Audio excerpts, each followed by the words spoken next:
입맛은 달콤해 달콤해 달콤해 오렌지는 상큼해 상큼해 상큼해. Hello guys! Welcome back sa aking channel.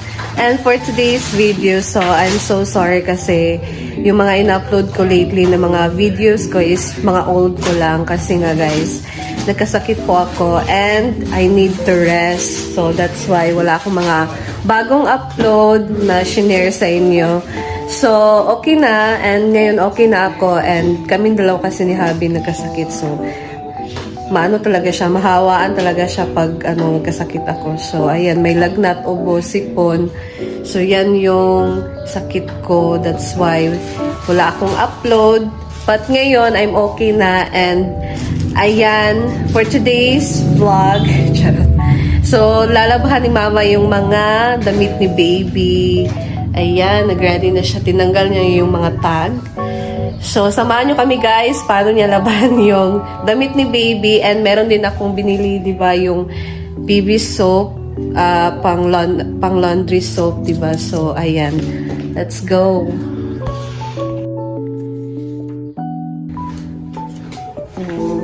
So, tatanggalin na itong mga tag.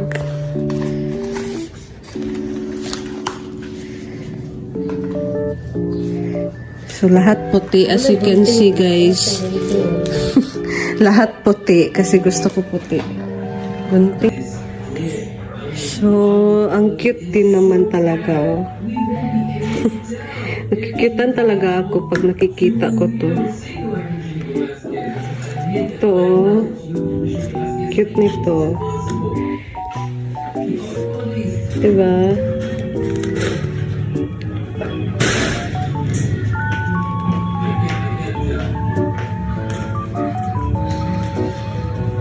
So, pag nauga na yan, lahat, i-ano ko na siya. I-ready ko siya sa ziplock na bag. Each, yung dadalhin for our hospital bag.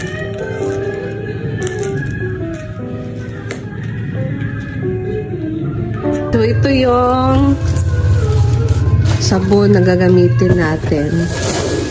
Kasi hindi siya hindi siya harm sa damit sa baby. Tapos yung amoy niya is pang baby talaga.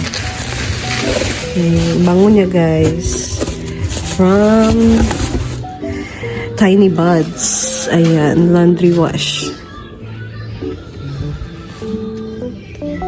Tapos ito, fabric softener sa Tiny Buds. So, itong gagamitin natin.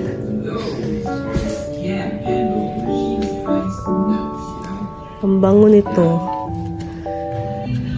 For the first 12 months.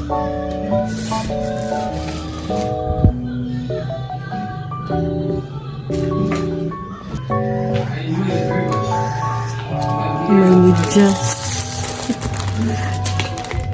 Ang cute.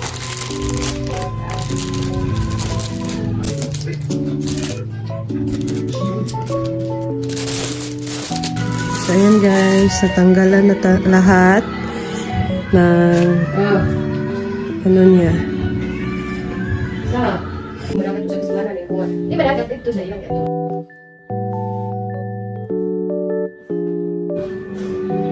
Ang cute. Cute guys, oh. Tanggalan natin ng mga botones.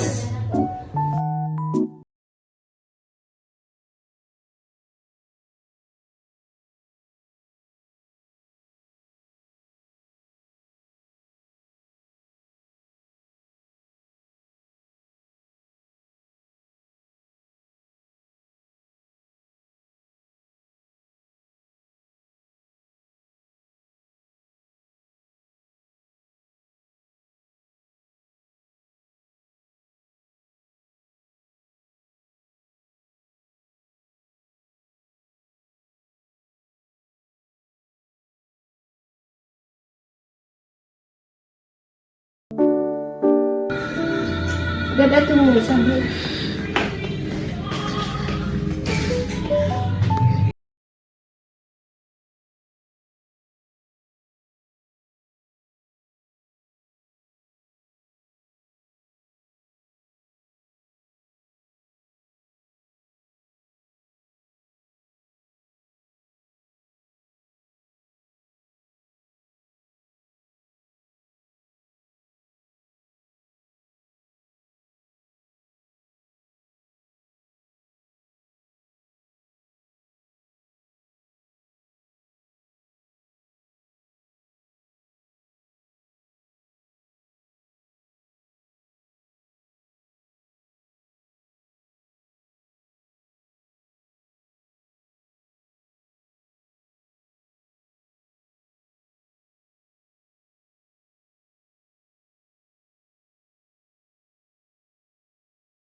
laundry wash.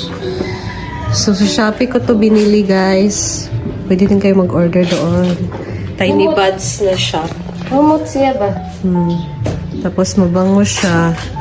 Pang-baby talaga yung amoy niya. Hindi sa ilong. Hindi siya masakit sa ilong yung amoy niya. Lalo na yung fabric. Ang bango nun.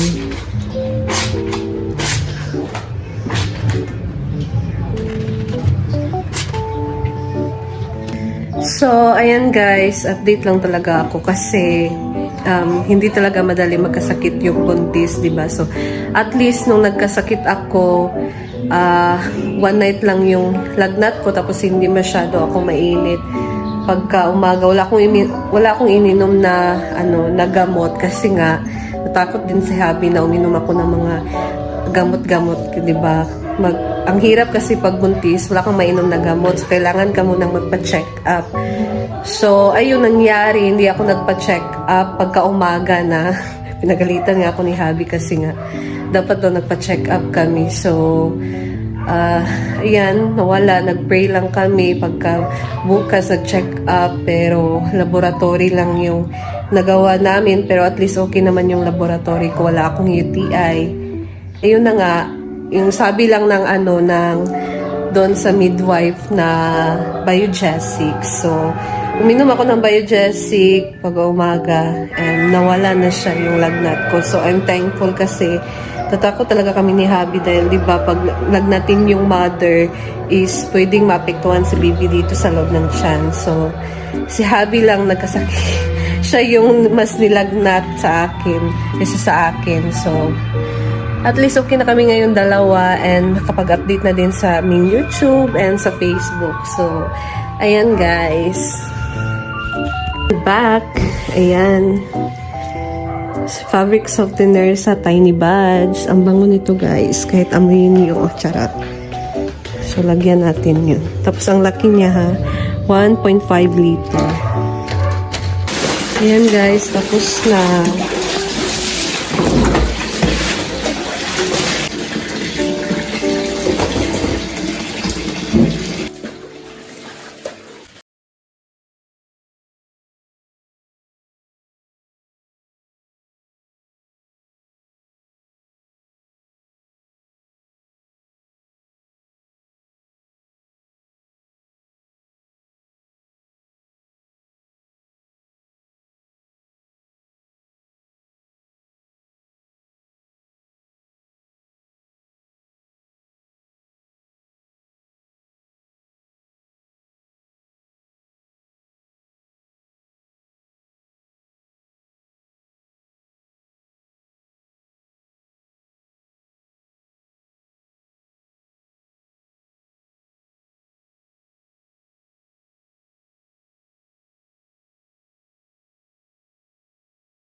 God is good. Bye!